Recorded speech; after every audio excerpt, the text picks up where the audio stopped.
John Kerbo here, Army psychological warfare veteran or PSYOP vet with a long time focus on extremism and ideologies of radicalization here and abroad, from far right white supremacists to Islamic extremists and all in between. And I made a video earlier about Bryce Mitchell and his rant about Hitler and Jews and gays. And I saw his apology he issued. I don't know how much of it was sincere, how much of it was pressured, maybe both. Maybe he deep down feels he needs to reflect on some things. I don't know. What I will say, if I was to give a message to Bryce Mitchell about this, is you absolutely can go down a better path.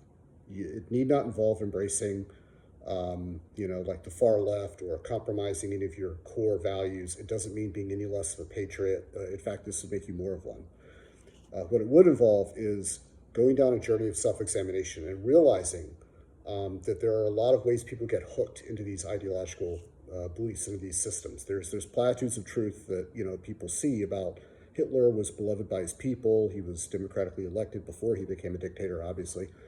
The Treaty of Versailles was terrible for Germany. Like, these things are true, and these things act as hooks to then pull people down these rabbit holes of hateful and extremist toxic beliefs. It usually doesn't happen all at once. And they make this categorical leap all the way to things that are extreme and hateful and dangerous. And you're not going to undo these beliefs overnight either. I don't think you should just focus on an apology, especially if it's not totally sincere. I think you should tell people that you're going to self-examine, you're going to self-reflect. And I have faith that you can go down a better path and set a better example for others down the road.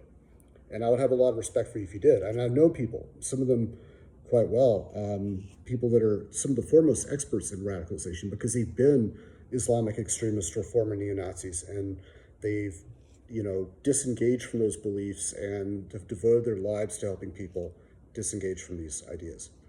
And there's it's one thing if you don't support gay marriage, right? I get that. I think you should, but if you don't, I get it, right? But that's very different than not understanding why it's wrong to hate gays as people or to endorse harming them through violence and intimidation, as happened to gays and Jews and many other groups in Nazi Germany.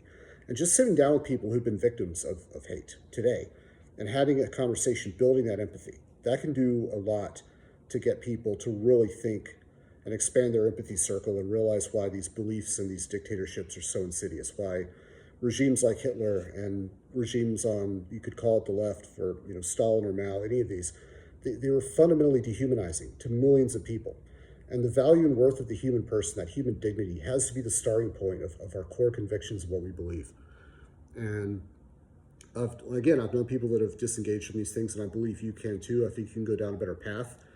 And it doesn't have to involve self-degradation or humiliation rituals. I think being sincere and go down this path would do amazing things for you and for other people. That's my word of recommendation moving forward.